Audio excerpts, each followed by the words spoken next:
चलिए शांति बैठिए। तो आप लोगों को हम बता दें कि पिछला में जो भी क्लास हुआ उसमें आप लोगों को मैंने प्राचीन काल खत्म कर दिया है। जो 4 चैप्टर था चारों पढ़ा दिए, ऑब्जेक्टिव भी करवा दिए और नोट्स भी लगभग दे दिए हैं। बाकी तैयार हो रहा है, पीछे से सब मिलते जाएगा। ठीक, अब हम लोग घुसते हैं आज से कहाँ? मध्यकाल में। ठीक, मध्यकाल में हम लोगों को 5 चैप्टर पढ़ना होगा। उसमें 4, इसमें 5 और आधुनिक में 6, ऐसे पढ़ना है। 4, 5, 6, तो इसमें 5 चैप्टर हम लोगों को पढ़ना है। ठीक, जिसमें से 2 चैप्टर आपको सिर्फ मुगल वंश के बारे में पढ़ना है, और मुगल वंश में राजा को नहीं पढ़ना है, उस टाइम के खेतीहर समाज वगैरह जो था उसको पढ़ना है, जो शासन व्यवस्था था, शहर था, उसको पढ़ना है। ठीक, तो वो 2 गो रहेगा। आज जो हम लोग पढ़ेंगे उसमें क्या है? यात्रियों के नजरिए।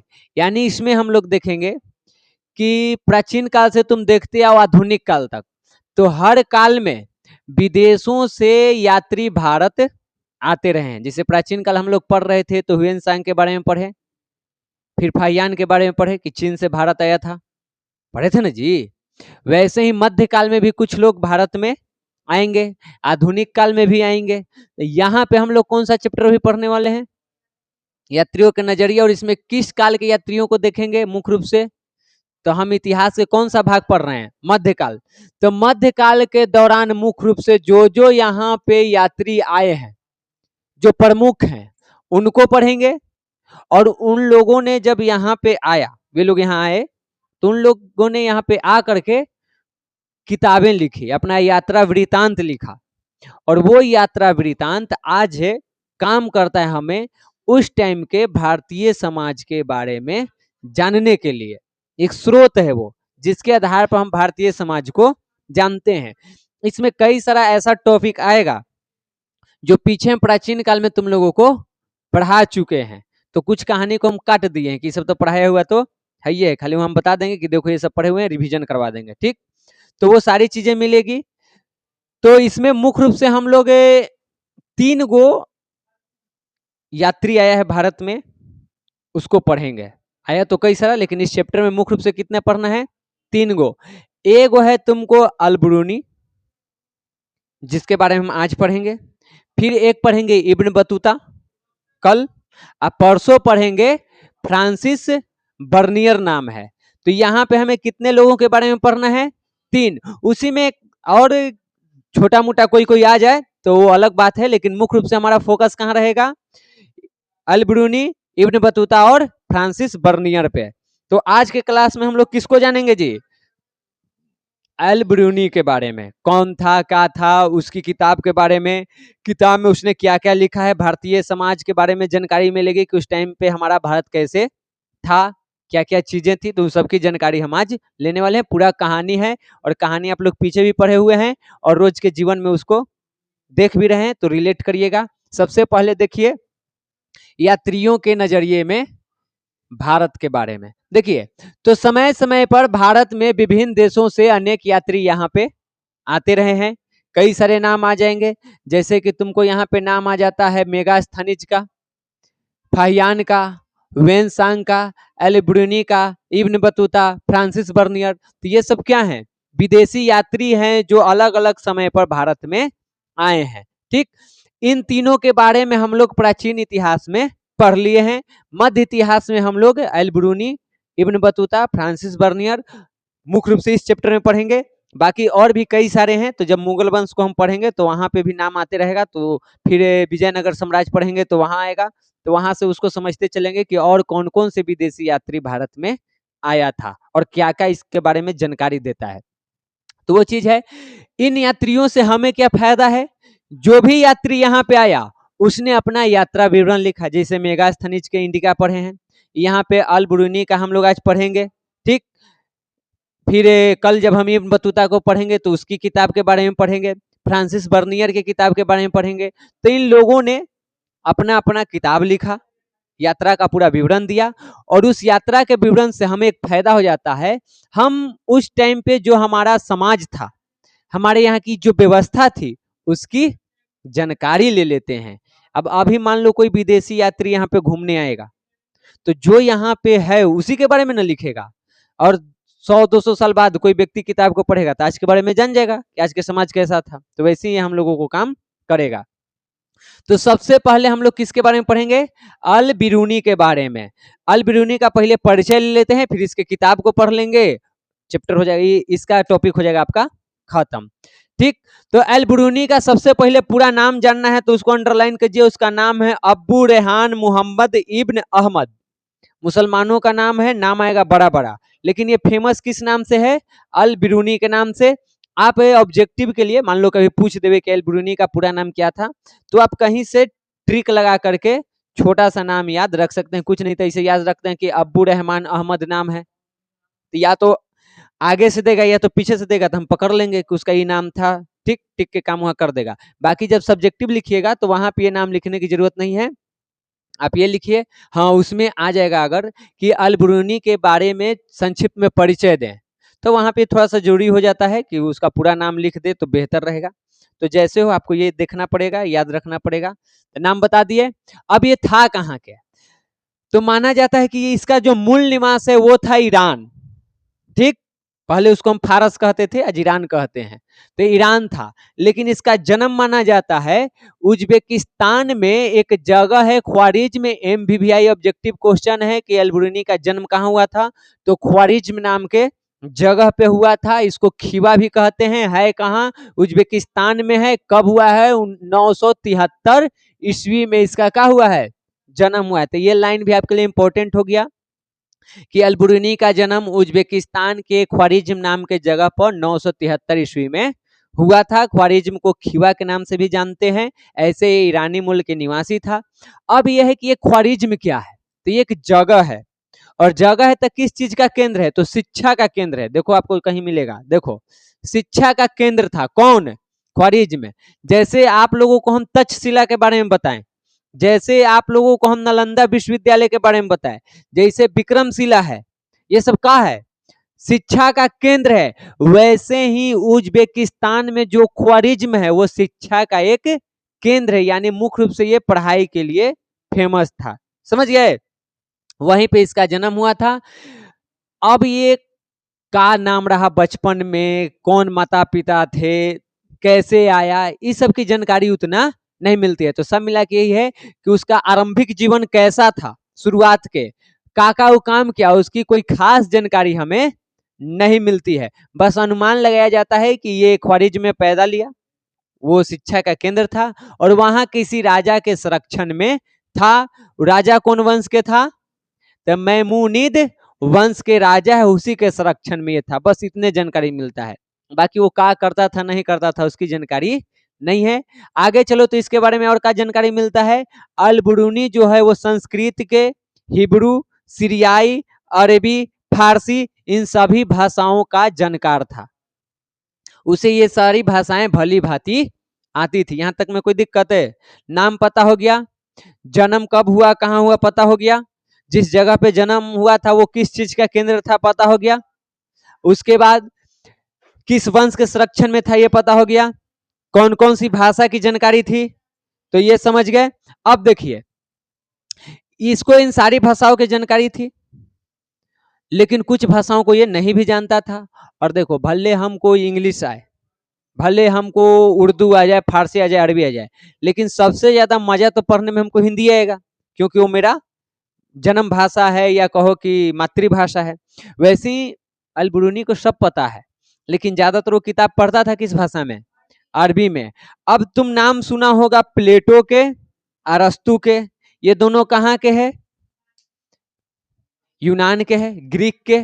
अब इसकी जो किताब होगी वो वहां की भाषा में होगी, और ये है कहाँ? उज्बेकिस्तान में। वहां पे कौन सी भाषा बोली जाती है? तो इसको यूनानी भाषा वाला किताब पढ़ना है, तो पढ़ेगा कैसे? अनुवाद किया हुआ। तो प्लेटो और अरस्तु के जो ग्रीक भाषा की किताब थी उसे अनुवाद किया गया किस भाषा में?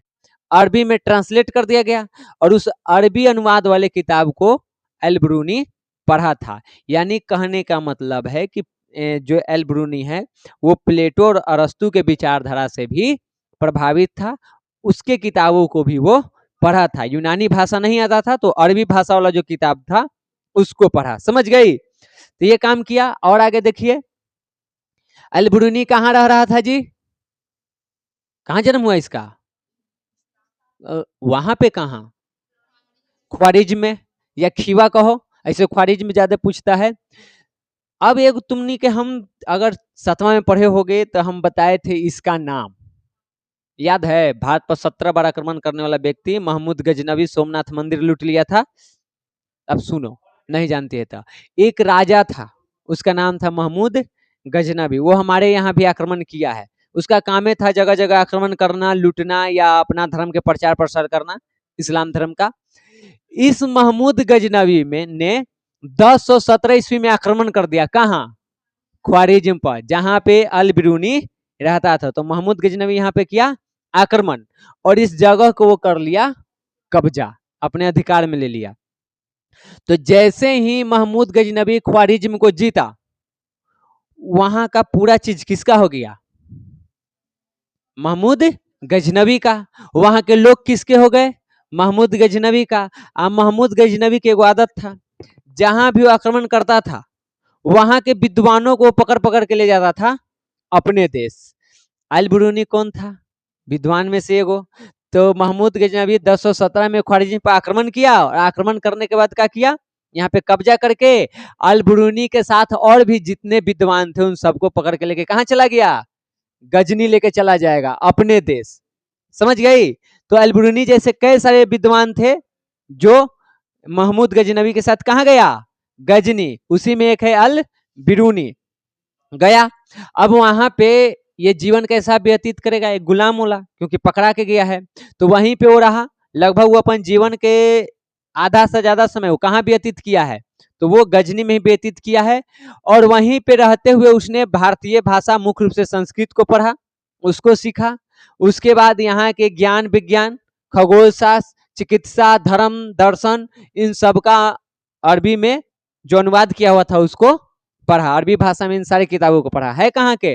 भारत के, लेकिन अरबी में ट्रांसलेट किया हुआ था तो उसने उसको पढ़ा। जैसे अब हमने क्या अमेरिका की किताब में लेते रहेगा अंग्रेजी में, तो हमने हिंदी ट्रांसलेट वाला पढ़ लेते ना है। भागवत गीता रामायण हम लोग को है संस्कृत में, तो हिंदी ट्रांसलेट में पढ़ लेते हैं। वैसे ही ये चीज था। तो इन सब का अध्ययन किया, और जब इन सारी चीजों का अध्ययन किया तो उसको भारत के बारे में जानने की और इच्छा थी, और उसकी इच्छा बहुत जल्द पूरी होने वाली थी।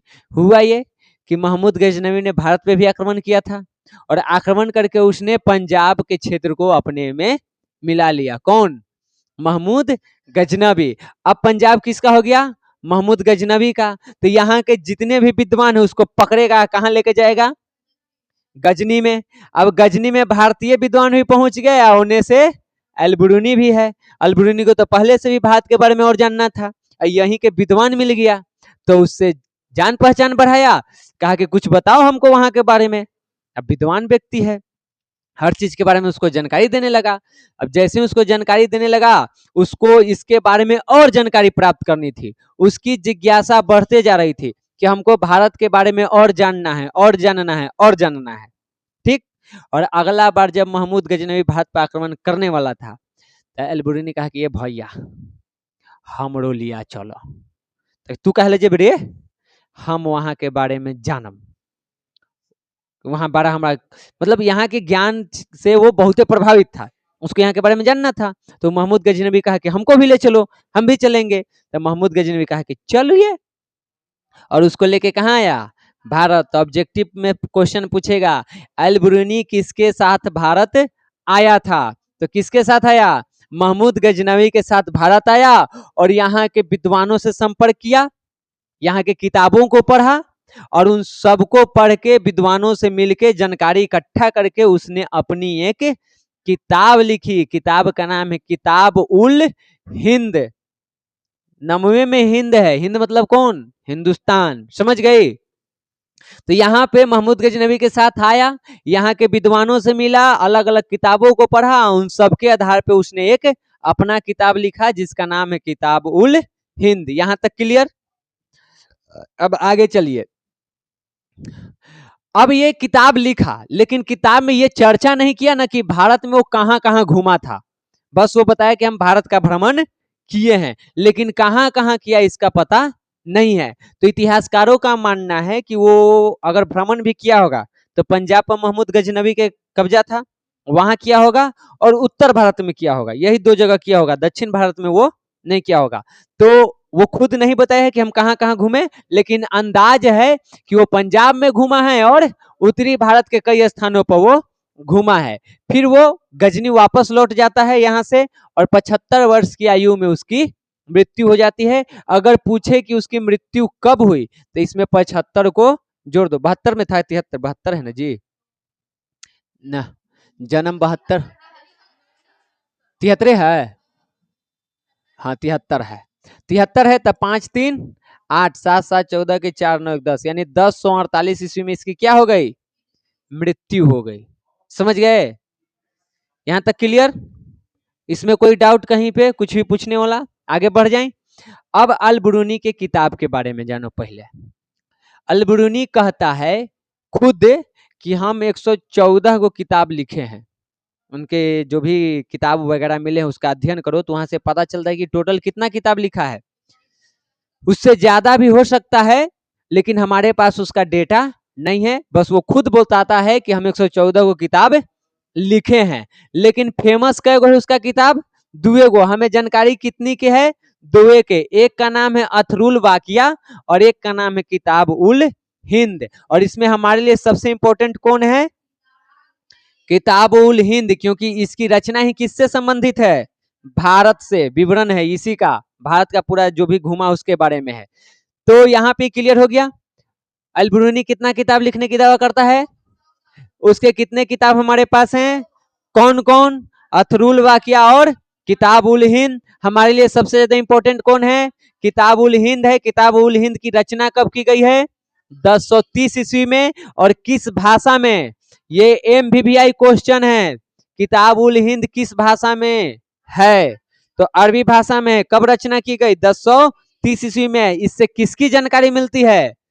हिंदुस्तान की, भारत की। नाम में ही तुमको आंसर है, किताब के नाम में ही। समझ गए? इस किताब को एक और नाम से जाना जाता है, आगे आएगा तुमको। ठीक, देखो कहीं लिखल होगा, तहकीक हिंद लिखल है ना। हाँ, अब चलिए उसके पास पहुंचेंगे, पहले इधर देखिए। तो अल बिरूनी ने किताब को कब लिखा? 1030 ईस्वी में। किस भाषा में? अरबी भाषा में। लेकिन सबको तो अरबी आता नहीं है। एक व्यक्ति था जिसको अरबी आता था, उसको अंग्रेजी भी आता था, जर्मन भाषा भी आता था। उसका नाम क्या है? Edward Karl सचाउ।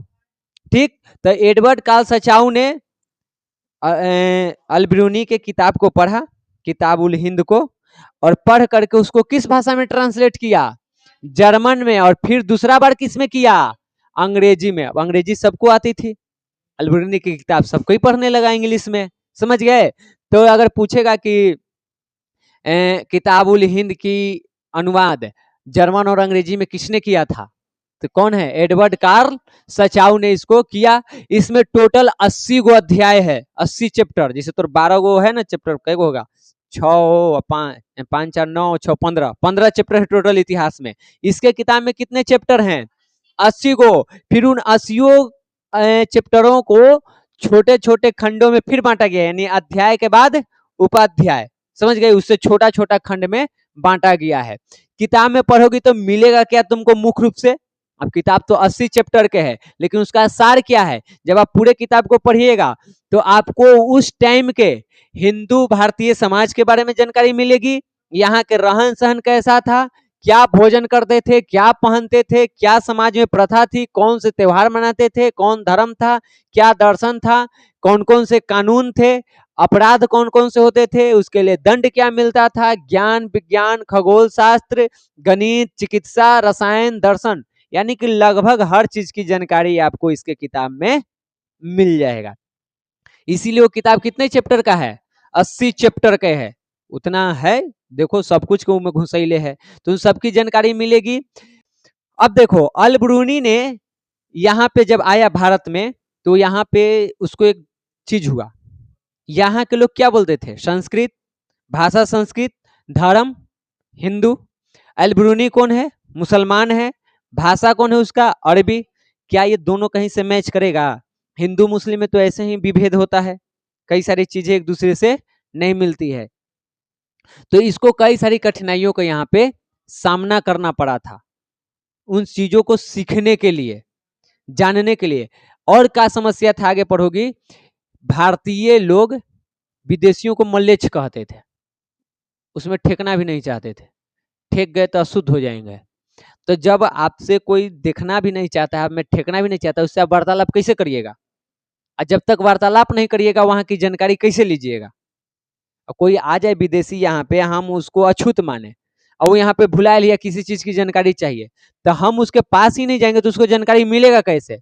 तो बहुत बड़ी समस्या हो जाएगी उसके लिए। उन सारी समस्याओं को सामना करना पड़ा किसको? एल ब्रूनी को।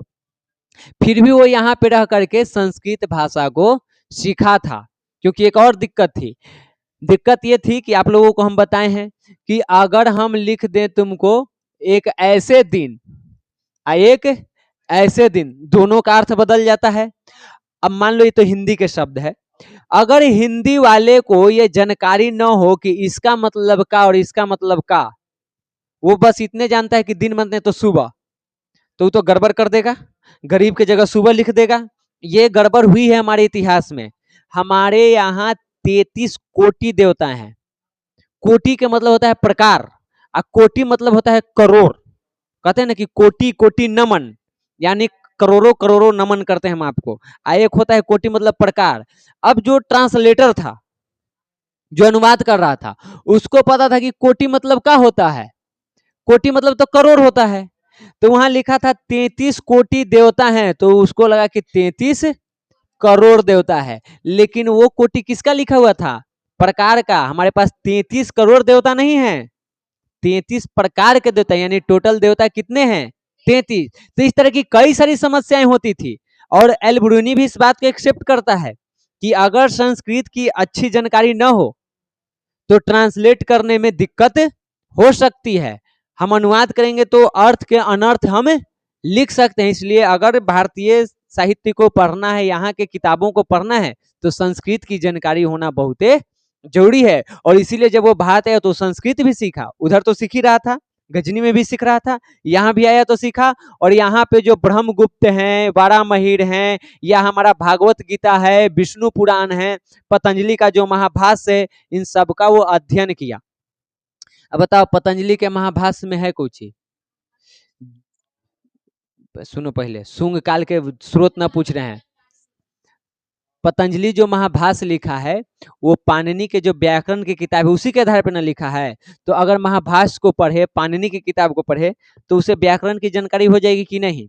अब व्याकरण की जानकारी हो गई तो भाषा को सही से समझ जाएगा कि नहीं? तो उसको जानकारी हो जाएगी।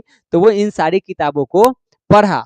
उसके अलावे एक काम और किया है, इसने महाभारत को ट्रांसलेट किया काची में, अरबी में। और यूक्लिड का जो गणित आप पढ़े हैं 10वां में, यूक्लिड विभाजन नियम, तो यूक्लिड के गणित की या जो भी इसकी और रचना थी, उसको ट्रांसलेट किया कौची में? संस्कृत में। यानी कि महाभारत को उसने अरबी में, और यूक्लिड के रचनाओं को अरबी संस्कृत में वो अनुवाद किया, क्योंकि दोनों की जानकारी थी। तो उधर वाला के पढ़ के इधर वाला में ट्रांसलेट कर दिया। समझ गई? तो ऐसे ये काम किया। ये भी तुमको पूछ सकता है कि इसमें से किस चीज का ट्रांसलेट एल ब्रूनी ने किया था, जर्मन भाषा में, जर्मन करे अरबी भाषा में या संस्कृत में। अब देखो, जब इसका हम किताब पढ़ते हैं तो हमें जानकारी किसकी मिलती है? भारतीय भारतीय हिंदू समाज के बारे में हमें जानकारी मुख्य रूप से मिलती है, इनके रहन सहन, खान पान, पूजा पाठ जो भी है उसके बारे में। अब पहला सवाल यहाँ आता है कि ये हिंदू शब्द आया कैसे? बहुत ही इंपॉर्टेंट चीज है, लाइन से इसको पढ़ के याद रखना। देखो हिंदू शब्द कैसे बना और कैसे ये हिंदुस्तान बना। जब हम 5वीं 6वीं शताब्दी ईसा पूर्व पढ़ते हैं तो उस टाइम पर फारसी भाषा में सिंधु के नदी के पूर्व के जो क्षेत्र है उसके लिए ये शब्द प्रयोग होता था। क्या चीज? हिंद। समझी? क्लियर हुआ? 5वीं 6वीं शताब्दी में जो हमारा सिंधु है ना, सिंध सभ्यता, ये समझो सिंध जगह, वहां के जगह को क्या कहा जाता था? तेरी के बढ़िया समझो, हमारा सिंधु नदी वाला इलाका है, ठीक। पांचवी छठी शताब्दी ईसा पूर्व चल जाओ, गौतम बुद्ध के टाइम वाला में। उस टाइम पे फारस के लोग सिंध को क्या बोलते थे?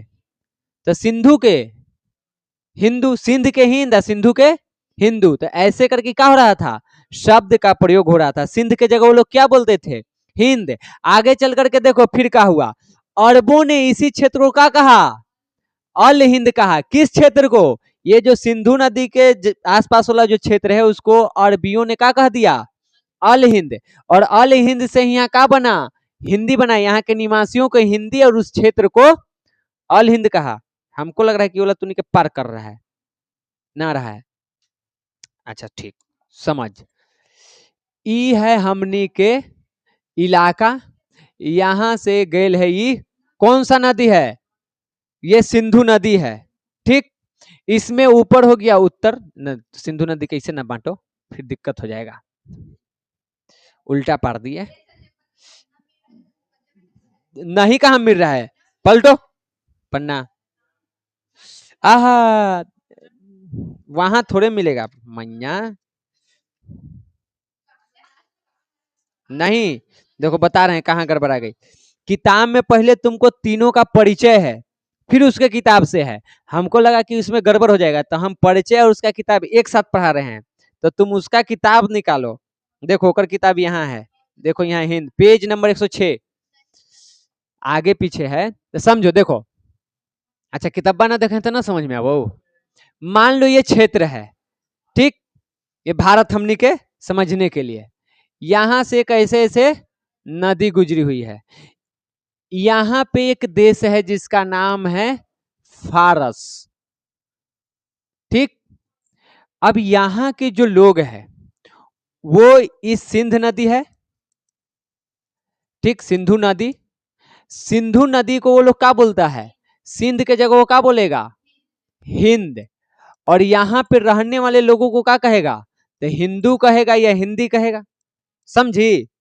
इसी को अरबी जब आते हैं तो वो भी इस जगह को क्या कहते हैं? अल हिंद कहते हैं। इसी क्षेत्र को वो क्या कहते हैं? अल हिंद। यानी जो सिंध के बगल के जगह है वो कौन सा है? हिंद। सब समझो ऐसे ना कि मान लो कि अरबियों को सिंध बोलने नहीं आता था, तो वो सिंध के जगह क्या बोलता था? हिंद हिंद हिंद। हिंद पर रहने वाला लोग क्या कहलाएगा? हिंदी। और उस पूरे क्षेत्र को क्या कहा जाएगा बाद में?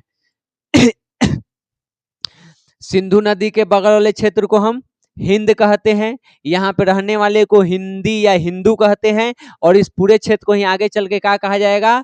यही बन जाएगा हिंदुओं का स्थान, तो हिंदुस्तान ऐसे करके इसका नाम बदलेगा। यही हम बता रहे हैं। देखो, पांचवी छठी शताब्दी पूर्व में फारसी भाषा में सिंध नदी के क्षेत्र को क्या कहा जाता था?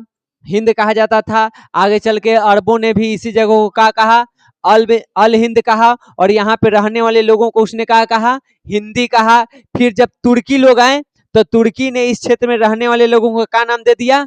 हिंदू नाम दे दिया। और उनके निवास स्थान को क्या कहा? समझ गए? अब सवाल क्या बनेगा? सवाल बनेगा अल हिंद किसने कहा था? अरबों ने। हिंदू किसने कहा? तुर्कों ने।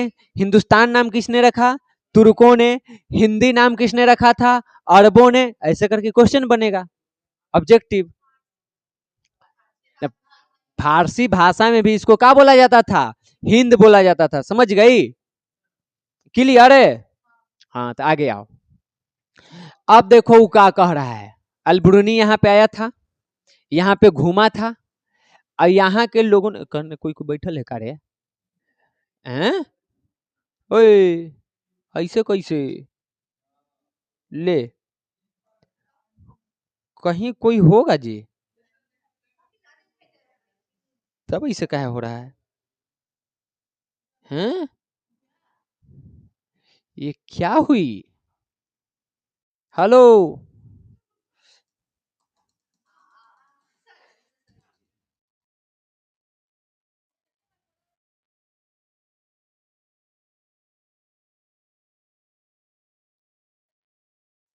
ए शांति रहो। ले, कुछ गड़बड़ हुआ, वेट करो।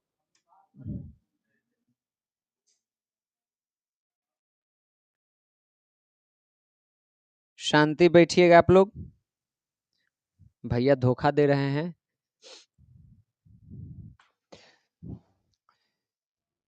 तो समझ में आ रहा है मैया, अल-बिरूनी का जन्म कहाँ हुआ था? ख्वारिज्म कहाँ है? किस चीज का केंद्र था? कब जन्म हुआ था? 930। ओके, ओकर किताब के नाम बताओ। किताब उल हिंद या तहकीक हिंद, किस भाषा में ये किताब लिखी गई है? कितने अध्याय में बांटा गया है? किसने इसका जर्मन और अंग्रेजी में किया है? ओके। किसके साथ ये भारत आया था? महमूद गजनवी। महमूद गजनवी कहाँ के शासक था? गजनी के, 90 में ओकर आंसर है। ओके। ये अल-बिरूनी ने ये जो किताब लिखी है कब लिखी? ये बंद हो गया जी, ये क्या हो रहा है?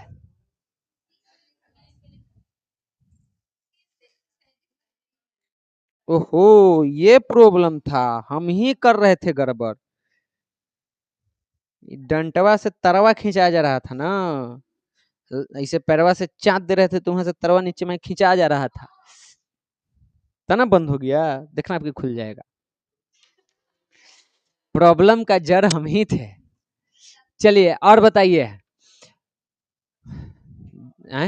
देखे दे और याद करे दे, ला तो बदे दे, याद आएगा था ना। अभी तो आगे भी पढ़ाने हैं। हाँ, कितना बुक लिखा है जी? 114, जिसमें हमें कितना मिलता है? किताबुल हिंद छोड़ के दूसर का नाम बताओ। हाँ तो देख के बोल। अच्छा,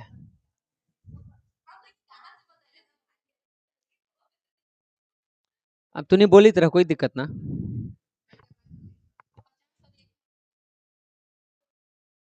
चलो हल्ला करो।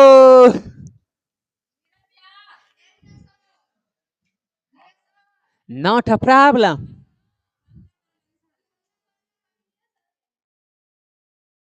यस।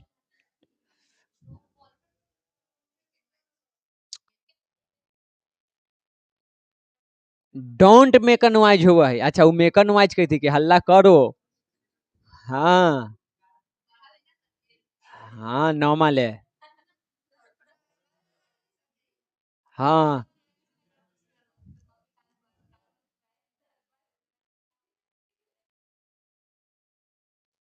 शांति भव, शांति भव। अब चलो, अब हम चलते हैं सीधे कहाँ चैप्टर में। अल-बिरूनी ने अपने किताब में भारतीय समाज के बारे में क्या क्या लिखा है वही वर्णन बचा हुआ है। हाँ हाँ, मैया पढ़ा दिए हैं, यहाँ से ना पढ़ना है। हाँ, तो इसी को जानना है हम लोगों को। चलिए देखिए इधर हुआ क्या है आगे। कहा गया है अल-बिरूनी द्वारा कि जो यहाँ के हिंदू हैं वो विदेशियों को क्या मानते थे? मल्लेच्छ मानते थे और उनसे कोई भी सामाजिक संपर्क नहीं रखते थे। इन लोगों का मानना था कि जो ये विदेशी हैं उनके संपर्क में आने वाला आग और पानी भी क्या हो जाता है? दूषित। यानी कोई विदेशी आया, जैसे अल-बिरूनी भारत आया तो दूसरे देश के है, तो यहाँ पे आ गया ना, तो उसमें यहाँ के लोग नहीं ठेकेगा, उससे नहीं बोलेगा, उससे कोई भी संपर्क नहीं रखेगा। काहे कि तू मलेच्छ है, तू अछूत है। और अगर अल-बिरूनी ने किसी कुआं का पानी पी लिया तो उस कुआं को दूषित माना जाएगा, वहां पे फिर कोई पानी नहीं पिएगा कि वो अछूत व्यक्ति उसको छू दिया है। आग तक को भी छू देगा तो उसको अपवित्र माना जाएगा। तो ऐसी विचारधारा थी किसको? यहाँ के हिंदुओं की। और अगर हम लोग प्राचीन काल में पढ़े तो देखें कि ये सारी चीजें तो यहाँ पे थी, यहीं के लोगों के लिए थी, तो विदेशियों के लिए भी हो सकता है। ठीक, आगे वो बोला है अल-बिरूनी कि भारत जो है ना, भारत के लोग वो घमंडी था, अब बहुत आत्माभिमानी था। मतलब खाली घमंडी, तू समझ ना मैया, घमंडी था। क्यों घमंडी था? तो उसका वो बताता है कारण कि भारतीय जो है वो हिंदू धर्म से बड़ा ना तो किसी धर्म को मानते हैं, भारत देश से बड़ा किसी देश को नहीं मानते हैं, अपने राजा से सर्वश्रेष्ठ किसी राजा को नहीं मानते हैं, और अपने विज्ञान से बेहतर किसी विज्ञान को नहीं मानते हैं। वो इस प्रकार के आत्माभिमानी और घमंडी हैं। एक तो कि किसी से संपर्क नहीं करेगा कि तू मलेच्छ है, ऊपर से ये किसी की बात नहीं सुनेगा, कहेगा कि जो मेरा है वही सर्वश्रेष्ठ है। एक तरह से यहाँ पे वो इसकी आलोचना किया है, यानी कि यहाँ की बुराई गिनाया है कि भारतीयों में एक बुराई है, क्या? वो दूसरे को सुनने को तैयार नहीं है। बुराई किया है, फिर भी वो यहाँ के वेद को पढ़ा, पुराण को भी पढ़ा, भगवत गीता को भी पढ़ा, यहाँ पे महाभाष्य जो है पतंजलि को उसको भी पढ़ा, और मनु का जो मनुस्मृति है उसको भी उसने पढ़ा था। ये सब किस भाषा में है? संस्कृत में। तो संस्कृत की जानकारी लिया होगा, तो कई सारे लोगों से संस्कृत भी सीखा। तो दोनों बातें सही हो सकती है। ये भी बात सही थी कि हमारे समाज में ये चीजें थी, मल्लेच्छ माना जाता था। हो सकता है हमारे समाज में कुछ वर्ग ऐसे होंगे जो घमंडी थे, अपना ही सर्वोच्च मानते थे कि यही मेरा सब कुछ है, इससे ऊपर कोई नहीं। लेकिन अगर पूर्णतः ऐसा था तो फिर अल-बिरूनी संस्कृत सीखा कैसे, वो वेद पढ़ा कैसे, पुराण कैसे पढ़ा, कौन दिया इसको? देने वाला भी तो कोई भारतीय ही होगा। तो दोनों बातें थी, घमंडी भी होता होगा और उदार व्यक्ति भी यहाँ होते होंगे। तो दो बातें यहाँ, एक आलोचना भी और इसकी खासियत, दोनों चीजें आपको यहाँ पे मिल गई। तो ये सारी चीजों को पढ़ा तो यहाँ की वर्ण व्यवस्था और जाति व्यवस्था के बारे में अपनी किताब में लिखता है, और इसके बारे में हम लोग पिछले चैप्टर में सब पढ़ चुके हैं। वर्ण व्यवस्था वही ब्राह्मण क्षत्रिय वैश्य कुल, जाति कैसे बनता था वो बता दिए हैं, पता है ना कि काम के अनुसार बढ़ते गया, फिर अनुलोम प्रतिलोम विवाह हुआ, उससे बना, तो ऐसे करके कुल जाति का निर्माण हुआ। तो अल-बिरूनी ने भारत के वर्ण व्यवस्था की तुलना जो ईरान है, जो फारस है, वहां की व्यवस्था से की है। वहां भी 4 भाग और यहाँ भी 4 भाग, बस नमवा का था, चेंज था। ईरान में, फारस में 4 वर्ग था। एक में आता था शासक वर्ग और घुड़सवार, दूसरे में आता था पुरोहित एवं चिकित्सक, तीसरे में आता था खगोल शास्त्री और वैज्ञानिक, और चौथे में आता था किसान और शिल्पी। सब्जेक्टिव के लिए तुमको इंपॉर्टेंट हो सकता है, समझी? फारस के समाज कितने भागों में बटा हुआ है? पहला भाग में कौन है? शासक वर्ग और घुड़सवार, दूसरे में पुरोहित और चिकित्सक, तीसरे में खगोल शास्त्री एवं वैज्ञानिक, और चौथे में किसान और शिल्पी। उसी प्रकार भारतीय समाज भी कितने भाग में बटा हुआ है? लेकिन यहाँ पे क्या है? ब्राह्मण, क्षत्रिय, वैश्य और शूद्र। तो अल-बिरूनी ने कहा कि भारत और फारस की जो सामाजिक संरचना है, जो बंटवारा है, वो एक जैसा है, खाली नाम के अंतर है। उसके बाद देखिए, वर्ण और जाति व्यवस्था के बाहर भी कई सारे लोग होते थे जो शूद्र में भी नहीं आते थे, जिसे हम बताए थे ना तुमको डोमी सब के बारे में पिछले क्लास में, तो वो शूद्र से भी बदतर वाले हाल में थे। उसको कहा है अल-बिरूनी ने? अत्यंज कहा है। सवाल दो तरह से यहाँ से पूछेगा, अत्यंज कौन थे? तो लिखेंगे कि अल-बिरूनी के किताब उल हिंद से पता चलता है, या अल-बिरूनी अपने किताब में अत्यंज उन लोगों को कहता है जो वर्ण और जाति व्यवस्था के बाहर थे, जिनकी स्थिति शूद्रों से भी खराब थी। उसी को अल-बिरूनी ने क्या कहा है? अत्यंज कहा है। समझ गई? शूद्रों से भी बदतर जीवन कौन जी रहा था? अत्यंज सब। अत्यंज कौन है, समझ गई? उसके बाद देखो अत्यंज में आता कौन था? जैसे चमड़ा के काम करने वाला, जुलाहा जो होता है, टोकरी बनाने वाला, मछुआरा, शिकारी, बाजीगर, ये सब काची में आता है?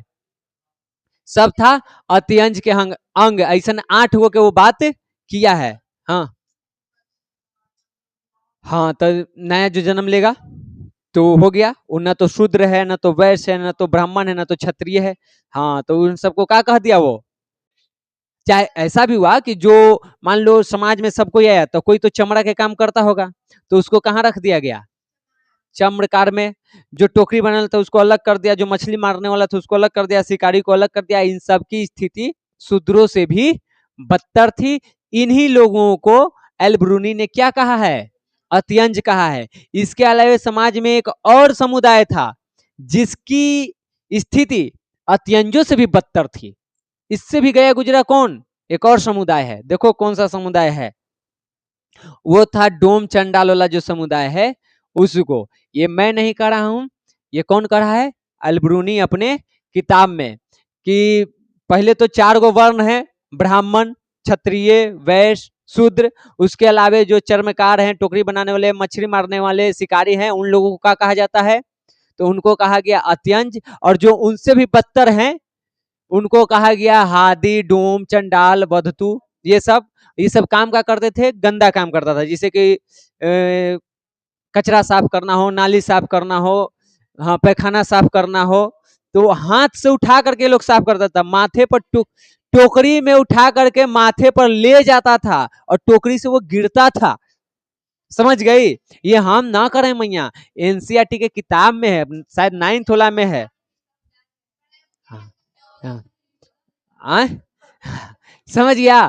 तो इनकी स्थिति किससे खराब थी, अत्यंजों से भी खराब इनकी स्थिति थी।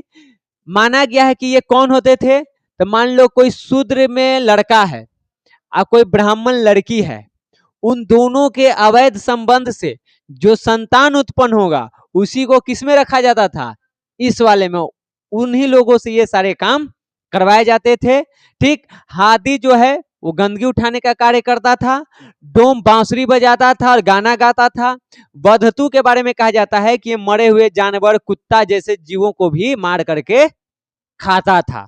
ऐसे आज भी आप लोगों को मिल जाएंगे लोग, उन लोगों का कोई ठौर ठिकाना नहीं होता है, कहीं भी रह लेते हैं।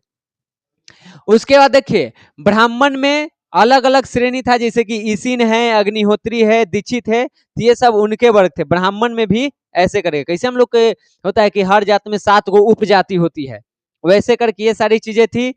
उसके बाद आश्रम व्यवस्था के बारे में आप लोग पढ़वे किए हैं, 100 साल 25-25 साल में बांटा हुआ है। 25 साल आपको ब्रह्मचारी रहना है, ज्ञान प्राप्त करना है, 25 साल गृहस्थ जीवन विवाह करके, फिर 25 साल वन में भटके, फिर 25 साल सन्यासी जीवन जिए और 100 साल पूरा कीजिए।